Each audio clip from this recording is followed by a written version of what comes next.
வணக்கம் நண்பர்களே, நான் உங்க கிச்சா பேசுறேன். மகா பெரியவாளை பார்த்து ஒரு குழந்தை ஐஸ்கிரீம் சாப்பிட்றீங்களா அப்படின்னு கேட்குறா. தான் பெற்ற இன்பம் பெருக இவ்வையகம். ஒரு நல்ல வசனத்தை ஏதோ பெரிய பெரிய காரியங்களுக்கு தான் தம்பட்டம் அடிச்சுட்டு செஞ்சு காட்ட வேணும் அப்படின்றது இல்லை. யாருக்குமே தெரியாம நாம செய்யற நல்லதை தான் உண்மையிலேயே பகவான் அங்கீகரிக்கிறார். ஒரு சுவாரஸ்யமான சம்பவம், அந்த சம்பவம் பத்தினது தான் இந்த பதிவு. அந்த சம்பவம் பற்றி மேலும் நம்ம தெரிஞ்சுக்கிறதுக்கு முன்னால் நம்ம சேனலை இது வரைக்கும் சப்ஸ்கிரைப் பண்ணாதவங்க கண்டிப்பாக பெல் ஐக்கான் கிளிக் பண்ணுங்க, சப்ஸ்கிரைப் பண்ணுங்க. காஞ்சிபுரம் ஸ்ரீமடத்தில் மகா பெரியவா சில பாரிஷதர்களுடன் ஸ்ரீமடத்தின் வாசலில் வந்து நின்று கொண்டிருந்தார். நல்ல வெயில் நேரம். சற்று தள்ளி ஒரு ஐஸ்கிரீம் வண்டிக்காரர் நின்று கொண்டிருந்தார். ஒரு சின்ன பெண் குழந்தை அந்த ஐஸ்கிரீம்காரரிடம் எனக்கு ஒரு கப் ஐஸ் என்றாள். ஐஸ்கிரீமை வாங்கி கொண்டு அவரிடம் காசை நீட்டியது அந்த பிஞ்சு குழந்தை.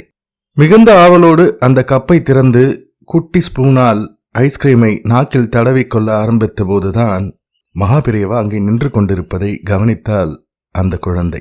தாத்தா, ஐஸ்கிரீம் சாப்பிட்றீங்களா? துளி கூட விகல்பமே இல்லாமல் தன் கையில் இருந்த ஸ்பூனையும் கப்பையும் மகா பெரியவாளிடம் நீட்டினாள் அந்த குழந்தை. நம்ம குழந்தை தானே, மகா குழந்தையாச்சே. சிரித்து கொண்டே, அப்படின்னா என்னன்னே எனக்கு தெரியாது, எனக்கு வேண்டாம் அப்படின்னார் மகா பெரியவா. என்ன தாத்தா நீங்க, கொஞ்சூண்டு சாப்பிடுங்கோ. கல்மிஷம் இல்லாத அந்த குழந்தையின் முகம் சுண்டி விட்டது. தாங்குவாரா தாயுமான சுவாமி? நான் எனக்குத்தான் ஐஸ்கிரீம் வேண்டான்னே, நான் சொல்ற வேற 2 குழந்தைகளுக்கு வாங்கி தரியா என்றார் மகா பெரியவா.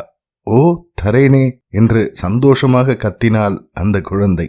அங்கே ஸ்ரீமடத்தின் வாசலில் விளையாடி கொண்டிருந்த ஸ்ரீமடத்தின் துப்புரவு தொழிலாளியின் 2 குழந்தைகளையும் அழைத்தார் மகா பெரியவா.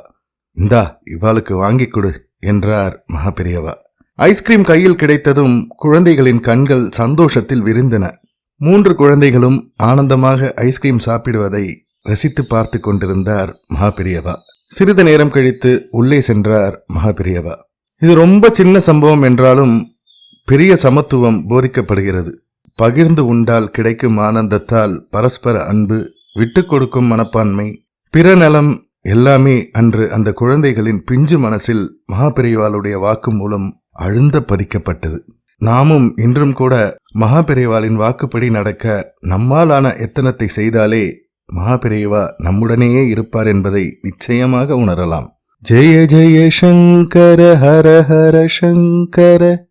இந்த பதிவு உங்களுக்கு பிடிச்சிருந்தா லைக் பண்ணுங்க, ஷேர் பண்ணுங்க, கமெண்ட் பண்ணுங்க. மறக்காம பெல் ஐக்கான் கிளிக் பண்ணுங்க, சப்ஸ்கிரைப் பண்ணுங்க. நன்றி நண்பர்களே.